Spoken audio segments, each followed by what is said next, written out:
In today's video, I'm going to teach you how to generate and send an invoice in QuickBooks Online. Let's dive right in. First things first, you want to navigate to the QuickBooks Online homepage. If you're not already familiar with QuickBooks Online, it's a fantastic tool that helps businesses manage their financials efficiently. Once you've logged into your account, you're on the right track.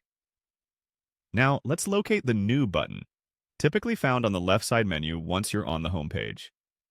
This is your starting point for creating many types of transactions in QuickBooks. Clicking this button opens up a whole avenue of options, but today, we'll zero in on creating an invoice. After clicking New, you'll find an option labeled Invoice. Go ahead and click on that. It's important to understand that invoices in QuickBooks allow you to bill customers for products and services rendered. This feature is essential for keeping your accounts receivable in check. Clicking on the Invoice option will take you to the Invoice Details page. This is where the magic happens. In the invoice form, you'll start by selecting the customer you're billing. QuickBooks makes this easy with a drop-down menu of your existing customer database.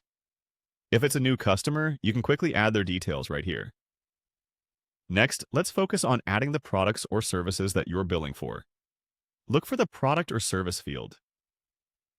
This step might seem straightforward, but it's crucial for ensuring your customers know what they're paying for.